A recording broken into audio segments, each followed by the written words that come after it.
Have you ever had a dream so vivid you knew it was real? Or avoided danger because you listened to that voice in your head? Have you simply thought of someone and out of the blue they call you? What is deja vu? What do the origin of life, the universe, meditation have to do with one another? Can our body naturally heal from disease? Have I lived other lives before, and is it possible those lives are affecting me now? What we call good and bad, negative and positive, are really a natural synchronicity initiated by our own Creator, bringing our lives into a harmonious balance. This is the rhythm of life.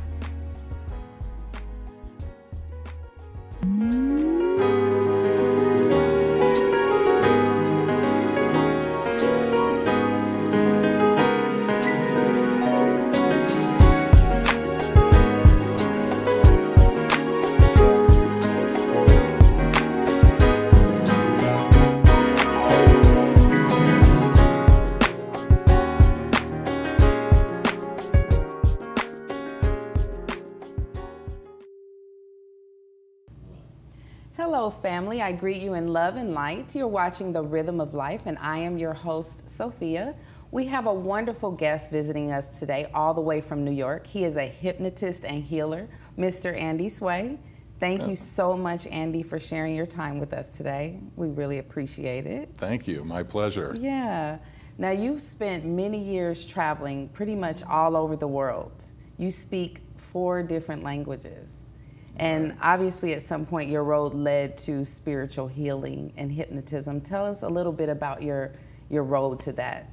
Well, I had an amazing spiritual teacher at age 14 that really set the bar high for everything. And wow. But astrologically in my chart, it's all about either foreign travel or spirituality, philosophy. So I kind of kept bouncing between the spirituality thing and the foreign living and other languages, other countries, and finally came into, I was doing a PhD in Middle East politics. Wow. I was 6 years into that program. And then a friend came and gave me a healing, and it was amazing. And I said, where do you learn this? Wow. So 2 weeks later, I took my first healing course. And at the end of that, I knew I was quitting the PhD program and becoming a healer. And taking a different path. Wow. Absolutely changed everything right there. And in that, you've kind of come up with your own philosophy called transformatology. Right. Okay, so we want to talk a little bit about that, but first I want to show a short clip from your website. Okay, great, thanks. You are such a baby. Is that a compliment? Or is that a criticism? So Andy, in this video you talked about being called a baby with your own little twist. Tell us a little bit more about what you mean by that.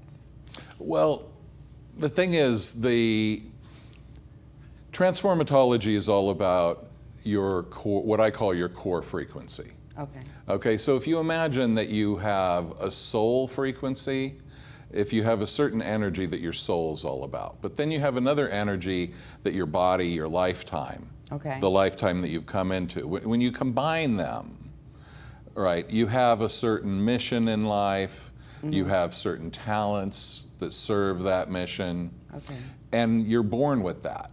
And then what happens is, so when you're a baby, you have all of that. Then you start getting conditioned. You start getting, you know, whatever happened with the parents. Condition, you mean our upbringing, Upbringing, society. Getting picked on. Were you the oldest? Were you the middle child? Were you the youngest? Boy, girl? There was 7 kids in our family, so I understand. Right? So that all of these things have an impact. And then what happens is when you get older, you find that these things are in your way. Certain insecurities, certain beliefs that you have, and people get stuck in that. So you mean like, do we always know they're in our way? Like, do we need help? No, most people just think that's the way it is. Yeah. And most people aren't going, they're not on a big healing, transformative I read path. somewhere that it's almost like when we're in our 40s that we start realizing that that something is blocking us. Well, you know, I think we always realize it. Yeah. You're a little kid, you know, and you want what you want, Yeah. and your parents don't give it to you right away. And if they did all the time, you'd be spoiled anyway, you know. So it's a balancing act. But the thing is, what I believe is that your desire at the core is right. Okay. Okay? And without all of the conditioning that people have, they would have their talents, their desires would lead them to what they need to do, and they would do it. And so, but we've been programmed by our families, by society, by the educational system, by TV, the media. That's a big one. Yeah. I know we're here, but that's a big one. Right. Yeah. So, you know, to go in and find, on the one hand, what the soul mission is, what the life mission is, and then to clear the things that get in the way of it. That's my job. That's so transformatology. in transformatology, you're helping people clear that path to get to their soul's destiny. Right. Okay. You're also what's called a level 3 QHHT practitioner. Right. I know that's interesting. That's a lot of quantum healing hypnosis technique. So tell us a little bit about that and how you found your way to being a hypnotist and under QHHT. Tell us a little bit about what that is. So I already had been a healer for about 12 years. Okay. And I thought I was just going to go into teaching.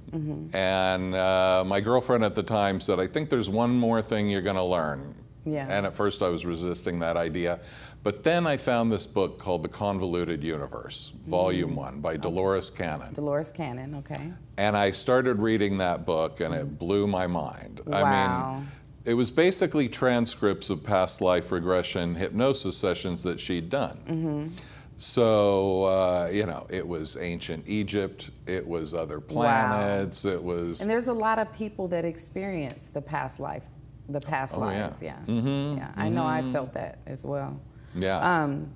So I was fortunate enough to have a session with you a few months ago.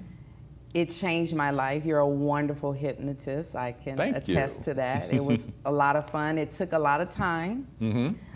Explain to me a little bit about the process, how you prepare for a session like that to put someone under the hypnosis, and then what you do to help them prepare. Well, one thing is the sessions are 5 hours long, 4 to 5, but they usually go the full 5. Yeah. So we talk for a couple hours, get you prepared that way. And one thing is people have a lot of misconceptions about hypnosis. They think it's this wild, altered state, you know, that it's not. Yeah. That you feel very awake a lot of times while you're in there, right? Yeah, and I did. I felt myself kind of over to the side. Right. It's like you're observing yourself talking almost, yeah, it was a really different experience. Yeah. The thing is, the basic idea is your higher self is not somewhere else. It's here. Yeah, okay? with you. It's always with you. It's not even another thing, right? It's just part of the spectrum of your consciousness.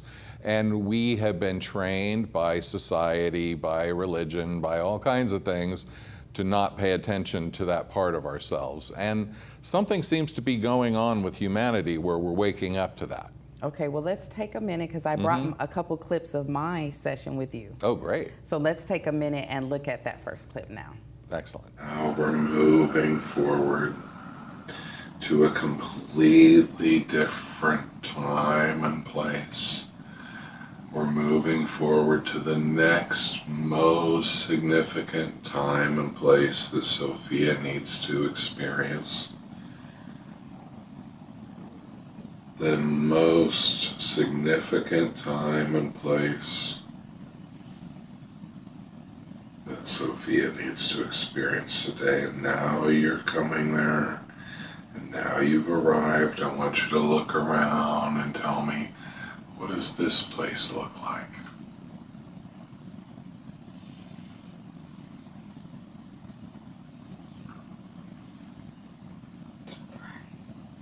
Excuse me? It's bright. Bright, okay. And what do your hands look like in this bright place? I don't think I have a body. Mm-hmm. Notice. Just feel like air. Mm-hmm. That's great. Feels warm. Mm-hmm. Now that whole experience under the hypnotism was about 2 hours, but to me, it was so brief. Like, I didn't feel like I was out for two, and I wasn't really out. Like I said, I was kind of set to the side. Right. And I just kind of felt someone just letting it flow. Mm-hmm. And in that particular segment, you were guiding me. You did a wonderful job of asking open-end questions. Tell me what your goal is in doing that, in the verbiage that you use, and how are you guided to know what to ask a client? Well, a lot of it is the training, and like you say, open-ended questions. Mm-hmm. We're not trying to lead you to a certain conclusion. Mm-hmm. And it's just a matter of taking it slow, letting it come out, and trusting, like I said, your higher self is already there. Yeah. And so if I just keep asking the questions, the information will come out. And when you let your conscious mind be to the side rather than getting involved in it, right, then it flows easily. So real quickly, just in case we do have some viewers that aren't familiar with higher self, conscious mind, give us a brief explanation of what those two things are. First the higher self and then the conscious mind. Okay. Well, the conscious mind is your identity, what you think you are, your thinking self. So what I'm thinking with every day. Right. I'm going to work, I'm going to school, I got to get up, I got to go to work, am I going to pay the rent? Is it, okay. Right. And that idea that you have of me, of I, right? Okay. And then your higher self is the part of you that remembers all your past lives, knows who you are on a soul level because it is you. Mm-hmm. One of the interesting things is that one higher self could have multiple lives going on at the same time on Earth. So we're all connected in that. We're all connected. The higher selves know each other, and it's connected to other realms that we can't even imagine. Wow. And you can kind of ask it anything, and it'll answer. It'll answer. Is it kind of like the voice you hear in your head when you are about to do something, maybe you know you shouldn't, and it's saying, don't do that? It's the voice guiding you. It. Mm-hmm. Maybe the voice guiding you sometimes, it says, turn left. And you go and turn right anyway, like why? Exactly. You know? So it's kind of that voice you hear. And the thing with the higher self, with guides, with angels, with any of that stuff that's above us, you have to ask. Okay. You have to ask for help. They cannot interfere. They won't infringe. No, they can kind of give you that nudge, turn left. Yeah. But they can't, they can't turn the wheel for you. Okay. They can't take over your body and make it turn left. Okay. So while you're guiding me and talking to me or to your clients, what's guiding you? How do you know what to ask? Because you did one for myself and for my husband. Right. When I watched them, they were so different. Like I experienced a couple, maybe 2 or 3 different experiences, 2 lives, some other things, whereas he was kind of guided through one very significant one. So what guides you in that? Well, what guides me really is the client's higher self. Because the client's higher self, and I don't know how it does it, right? It picks what lifetime you're going to see. And it picks what days of that lifetime you're going to see. Okay. So generally we go through 2 lives. We go through the death process, People come out of their body, they look at the body. I'll ask, well, what's your feeling now that you're out of the body and you're looking at that body? Wow. And it's really interesting, Some people say, oh, I feel sorry for that. And it was like, 30 seconds ago, they were that person. Right. Right? Now they're Right. out of it and thinking, oh, poor guy. Right. You know? Right. A lot of times they'll say, oh, I didn't realize I was that old. Wow. You know? Wow. And, Tell me a little bit about the most interesting experience you had doing this. Oh, If there's you could pick so one. many. There's so many. I had one woman who went to this past life where she was kind of like a diplomat in a planetary system. Wow. Where there were 5 inhabited planets with intelligent beings on them. And she's describing each planet, their ecosystem, what the beings look like, how they lived, you know. Wow. And it was in such detail, and she never messed up of the 5 different ones. And I was getting, You're going back and forth between. I was getting yeah. confused between them. She's like, no, this planet, they don't eat that. And this planet, they don't have that animal. And Wow. Wow. one thing that's really interesting with these people with past lives from other planets, of all the descriptions of the planets, they don't sound as nice as Earth. Oh. Earth has much more biodiversity. Wow. You know, they'll have like 3 kinds of animals, and they'll have 1 kind of plant they eat, and So that's this it. is prime real estate. You know, this we is live on. amazing. Yeah, it's just really not that you know. Yeah. I mean, on an experiential level, very interesting. Wow. Because other planets, they know who they are. They remember their past lives. They know why they're Right. there. Here on Earth, we have a veil. We have a veil. We don't remember. Right, but the veil's lifting. It is lifting, and Yeah. that's fortunate. I feel mine lifting. Mm-hmm. And meditation helps with that. Absolutely. Okay, well, we have a short station break. We'll be right back. This episode of The Rhythm of Life has been brought to you in part by Buca di Beppo, serving delicious Italian cuisine in Old Town, Pasadena. And also by the Motel Music Media, delivering quality music to radio, television, and film for over 25 years.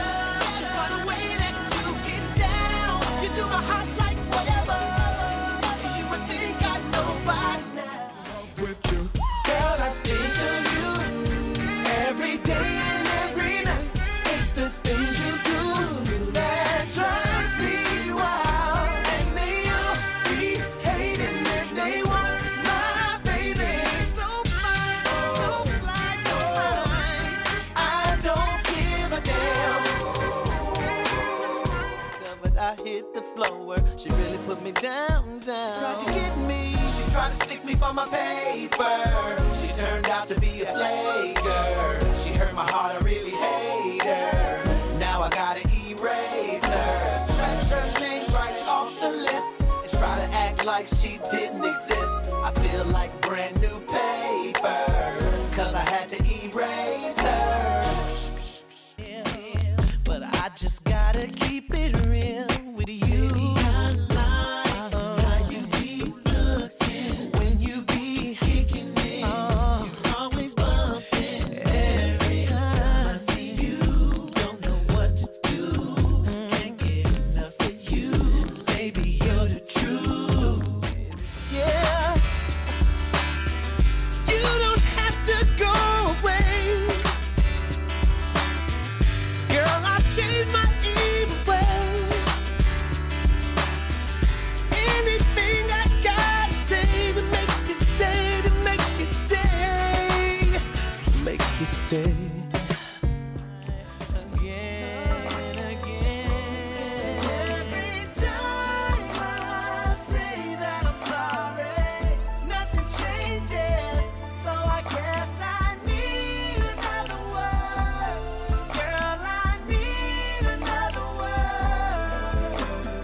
games. I think I'm ready for a change. Oh, here we go. Why you make it rain on me? I don't know why. Every time that you cry, stop what you're doing to me.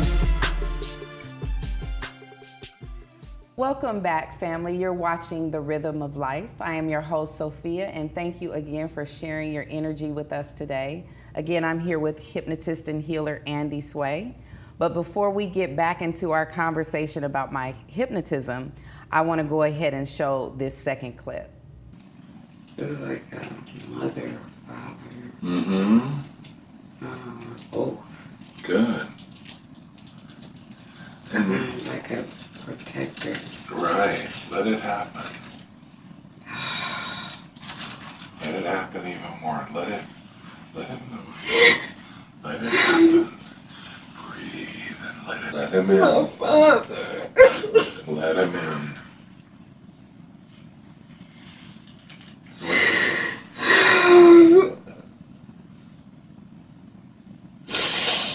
What's he saying? He's telling me that everything is okay. Let's stop worrying so much.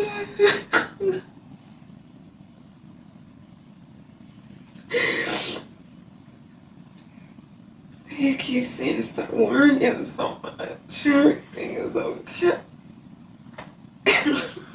And what's his attitude? Is he? He's so happy. He's happy? Yeah.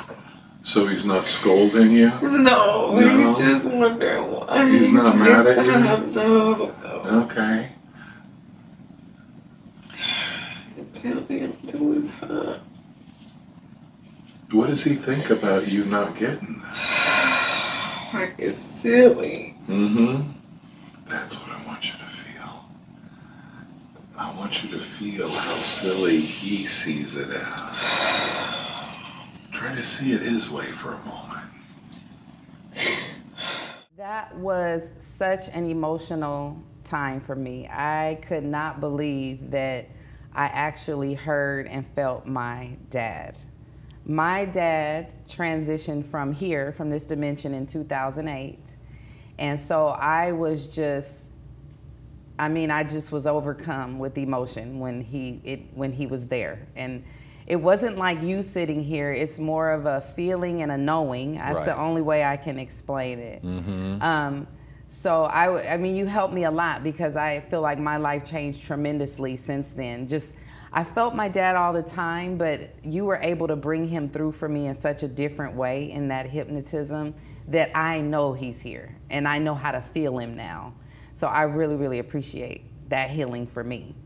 Well, thanks, but I didn't bring him through, really, right? Because I couldn't make him come through if he didn't want to. Well, you and if you didn't receive it, so it's fun to facilitate. Yeah, you were the mediator for us. It's a fun thing to do, and a lot of times that'll happen. People will ask for if they can talk to their mom, their dad, somebody who's passed, and the great thing about it is that the person is a totally evolved being. Right. Compared to what they were when they were in your life. Yeah, because I felt such power and light and warmth. And it wasn't, my dad was a strong man. He worked hard, you know, he was a handsome, tall, 6'4" man. But this was so much power and light. Right. It's the only way I can put it into words, really. I felt I have an older brother that transitioned also that same year, a little later. Right. And I felt him there with him as well. And that was so intense for me because these were not religious men, you know, they weren't in church or anything like that. But to feel their power coming from the source of all of us, it just confirmed so much for me. Right. So how do you, for our viewers that are interested in finding some kind of guidance in spirituality, how do you suggest they go about finding a healer or a teacher or someone that can kind of, you know, nudge them? Because we all have it in ourselves to find what we need. But sometimes we need a person that is just more versed and more trained to kind of help us on our way. How do you suggest they choose someone like a healer like yourself or anyone? Well, a lot of times when you start looking, when you go out there, you're going to be drawn to the thing that's right for you. Yeah. For the person that's right for you. And as you grow, you might find that you go, that you're done with that person and you move on. Okay. And what I say is, don't get stuck in beliefs, Okay. right? Be in the actual experience of whatever it is, right? Be in the moment. People want to, because of religion, we have this thing of, well, we have to pick something to believe in. Okay. Right? Okay. And I don't think that's really necessary. You need to experience. You got to experience it for yourself. Okay. Well, Andy, I can't tell you how much I appreciate you sharing your time and your energy with me and with my viewers today. You can contact Andy on his website at andysway.com. You can find me on Instagram at ISophiaM, or you can email me. All that should be on the screen. I want to show my appreciation for Pasadena Media. I leave you all in the grace and peace of all that is.